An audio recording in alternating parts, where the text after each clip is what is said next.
Welcome to Channel X TV. Delighted to be here at Sol Retail today with Barry. Welcome, Barry. How are you? I'm very good, and thank you for coming down. So, Barry, we met at Lynn Academy, and my mate Teas at eBusiness Guru introduced us. And I just wanted everyone to hear your story because you've grown a fantastic business. You've won a King's Award. But first of all, how do you know Teas? Well, I've been working with him since 2014. eBusiness Guru set our Limworks up for us. Gotcha. Way back in the day. We were a fairly new company then. I was very excited to meet him and his team. He came in. Limworks at the time for me was the most complicated thing to set up, but it was the most important thing in our business. So his company, eBusiness Guru, came in and started to work with us and integrate our systems. After the first day, he was such a kind and an excited guy to see our business as well, what we were doing, that he sent a couple of his team in for the next couple of days to train and develop my guys. Basically did all the work for you. He did loads of work for me. It was really, really, really great. And we started our friendship really there. You know, you talk about partnerships in business, we talk about people coming in to do a job, but we bonded really, really well. He looked around our warehouse. We were slightly different to what he'd seen before in the marketplaces. We had a clean warehouse, for example. We were very, very structured in what we did. And he looked in, and our conversation, he was like, "You're going to do well in life in the world of marketplaces." So we moved on from there, and since that point, I've worked with him on his Great Avison project. I'm a shareholder with Avison with him. We've worked on TikTok together. We were one of his first clients for his TikTok program, which is amazing and fantastic that he's doing. And we've also talked about some rubbish ideas that never happened as well. You know, so it's been a great relationship with me and him.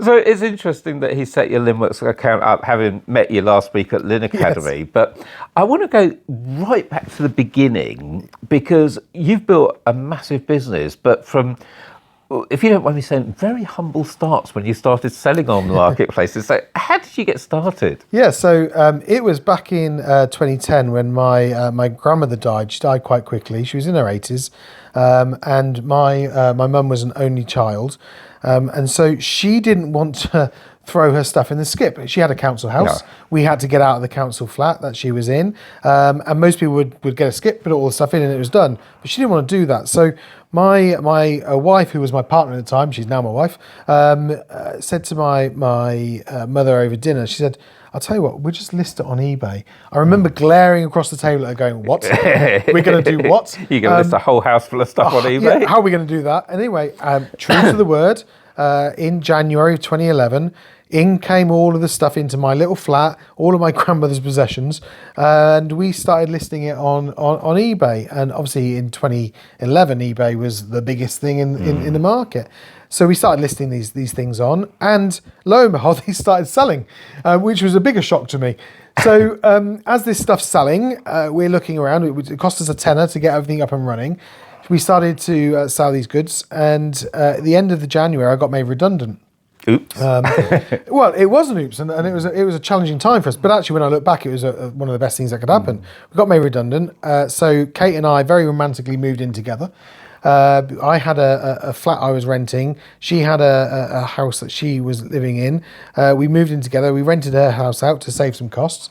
And of course, whenever you move in like that, all the cushions and the candles, you got and the two of everything, lovely two kettles, two toasters, exactly, two TVs, and more importantly, all the girls' stuff and the women's stuff came in, and all my manly stuff went out. So my PlayStations and games things, and guess what? We sold them on eBay. So we took a couple of £1,000 over that period of time. But then there was a load of stuff that didn't sell on eBay. And so what do we do with that? We go to a car boot sale. It's a real Dalboy moment, because we're in a car boot sales, we're selling this stuff for 50p or a pound. I'm going around and I'm buying different things, and I happen to buy DVDs as we go around the car boot sales. So my wife was selling the stuff, and I was trying to buy as much stock as I could and bring that back that you thought might sell on eBay. It might sell. So we're buying DVDs for 50p, selling them for £3 or £4 on eBay at the time, and we're making some money like that. Well, eventually we couldn't sustain that. Eventually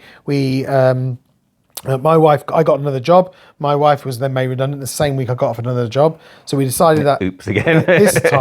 this time we said, right, okay, well, I've got a great job. We're going to use this for our pocket money, our holiday money, and we're going to see where we can take it. So she left the job, took the redundancy money, and we were starting to try and raise £5,000 or £6,000 to clear some credit cards.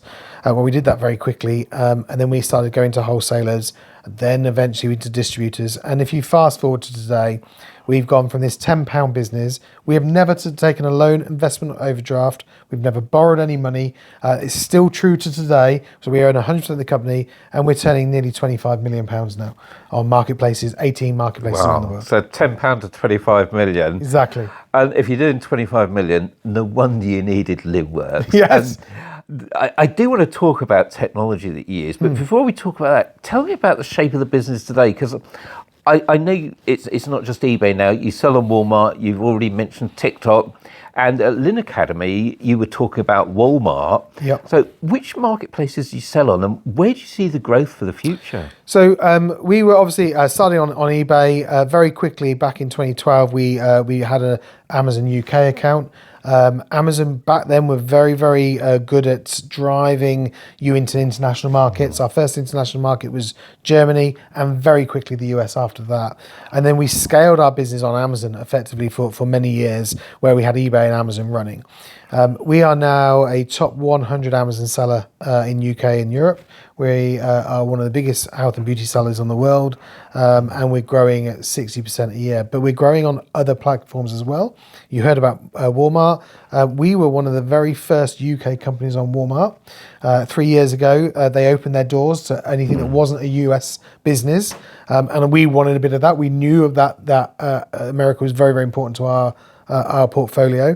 So we went on to Walmart, and we started to work and develop Walmart, and we were part and parcel of the challenges and tribulations of a company going the size of Walmart, going into international waters. And what was interesting for me is how difficult that was for Walmart as well. So it's not just us that are having the problems. Yeah. All the big companies have the same problems too. And we worked with them and drove that forward to phenomenal success. And then it's about what's next. You know, our brands wanted more of the international marketplaces, see Discount, Allegro, talking to Temu coming into the UK, TikTok with, you heard me do it at TJ's, and eBusiness Guru, and how we started to drive other marketplaces and become multiple channeled marketplaces. So for our brands that are working with us, they could come to us, and in one flick of a button, they've got all these different marketplaces open to them, all these different countries. We put stock on the ground in these countries, so we're not 2-week delivery from delivering from the UK. We have stock on the ground, same day delivery, next day delivery, on everything we're doing on all of the marketplaces that we're selling. So we partner with our marketplaces, as well as we partner with our brands, as well as we partner with our other strategic partners, like eBusiness Guru, and that has allowed us to really take the market by storm and drive our business. So it's changed a lot from selling your grandmother's stuff from a house to rooting around a car park for DVDs on a Saturday morning to now you're working with health and beauty brands. Correct. How did you make that transition? And you said you kind of went from the car boot to the wholesaler and eventually to the brands and manufacturers. But who was your first brand, and do you still work with them? So the brands came through a little bit of mistake. I was buying brands through wholesale first, obviously, because we never knew what was going on. We were this guys that just and his wife and team that were selling stuff on eBay. Bit of a Del Boy wheeler dealer. Yeah, it was. We were trying to find our way. We walked into Sainsbury's. I think it was Sainsbury's one day in the early days, and there was an offer on in Sainsbury's, 3 for a tenner or $7.99 each, I think it was, on a new hair product. And what happened was I was going through some dietary changes. I was trying to see whether I had any gluten challenges or whether anything was going on with the food. So I had a really limited diet at the time. And what happened, we got a multi-pack of crisps, and all I could eat was ready salted crisps, was a treat. But in there was a bacon packet of crisps. So I was eating them, and I finished it first before I told my wife. And then she was horrified, complained to Sainsbury's. Sainsbury's sent her a voucher, and it was a £20 voucher. I said, well, you go and buy what you want with it. You know, we weren't rich, we didn't have lots of money. She went in and chose these health and beauty products. So we brought them home, and she had a shower to change her, to do her hair with. And as a joke, I listed them on eBay. And it was just a winder up, right? Yeah. So I listed them on eBay at the full price of the $7.99. And by the time she got out of the shower, I'd sold them. So I went back to Sainsbury's and bought some more. And that's really how we got into health and beauty. We were buying from wholesalers, we were buying from different areas. And one of the brands then came to us and said, well, what are you doing? We're exclusive in a store. And how are you getting all of the stock? We say, well, we're working with this person, that person. They loved our story and they said, could we work directly as well with you? So they worked with us on that. And that was our first brand and our first setup. And then we realized that brands needed this momentum. I love that story because I firmly believe that sometimes you make your own luck by doing the right things. And you've been lucky with that brand because some brands would try and cut you off, but other brands will want to work with you. And I think getting that opening, then once one brand's working with you, others will then want to follow exactly. on too. And I still speak to those guys today. We don't do the brand anymore. The brand's in a different place. But I still speak to those guys who are not in that company anymore either. And we've become great friends and how we built our business up from there. And I still look back at that day and go, yes, it was timing, it was being right. But for me, it was about the honesty.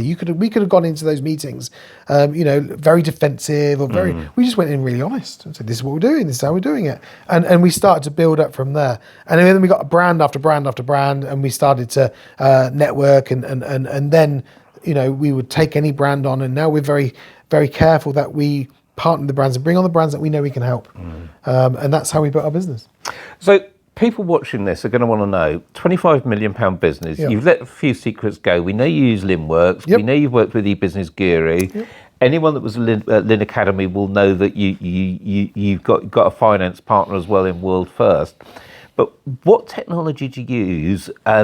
Is there anything else that you're using to run the business, to run both the office side and the warehouse business that other people could be interested in? Yeah, so I mean, from World First point of view, they do all our FX. Way back in the day, Amazon used to transfer your money from dollars and euros into pounds, and it was expensive. So I went with World First. I've been with them for now 10 years. They've saved us hundreds, if not millions of pounds over the period of time in transactions from that. I'm working with wholesale. Wholesale, we're also at Lynn Academy. He's an ex-seller, Rash, his name is, ex-seller, built an amazing system allowing you to get much better reporting, much better data, and allow you to run your stock efficiently. So what needs bundling together, what's selling well, what's not selling well, what's up, what's down. There's loads of data, and I could be here all day telling you about that. But from a data point of view, it had absolutely everything. And so we're working very, very closely with him at the moment, and working on him as well about how we improve our listings, and improve our imagery, and improve what we're doing and where we're going. We have obviously all of the marketplaces are working with us. And we are known in all the marketplaces. We are working with them to support and educate them on how Temu, for example, coming from China to the UK is a different market. And it can be challenging to get all the compliance and things through. So we're working to try and simplify that for other businesses as well. And we're working with a few American companies on repricing and how we do what we're doing to make sure we're level pegging on our sales. But apart from that, it's good old Excel sheets, right? I love Excel. It's good old Excel sheets.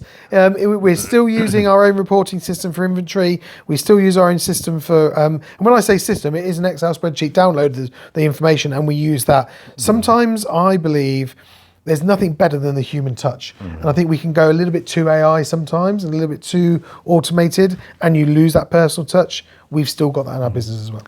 And talking of the personal touch, that brings me on to the final thing I wanted to ask you about. I believe you had to go and see King Charles III recently. I did, yeah. We won the King's Award for Enterprise this year. A little bit surreal. If you don't know what the King's Award is, it's the most prestigious award that you can win as a business in the UK. We went through, when you apply for it, it takes 40 or 45 hours plus to do the application. Then you'll go through a judging panel, and then I think it's 41 different government departments to make sure that you're good at what you do before going to the Prime Minister, and then from the Prime Minister to the King. And we were one of 197 people in the UK UK to win it this year. Since 1965, I think the year is, only 8,000 businesses have ever won it. It's rare, and it's exciting. And yes, I was at Windsor Castle 2 weeks ago, where I met His Majesty. We had a few minutes to talk and some great pictures. But I also met the Princess Royal. I met the Duke and Duchess of Edinburgh as well at that event as well. Very surreal. So look at you networking with royalty. Very surreal, yeah. But I think huge congratulations on building the business. And Thank you. I mean, I can't fault the recognition from the King on just how well you've done. But I want to thank you for your time today, and also especially for sharing the insights on some of the technology you use. You're very welcome. So Barry, thank you so much. Lovely to meet you.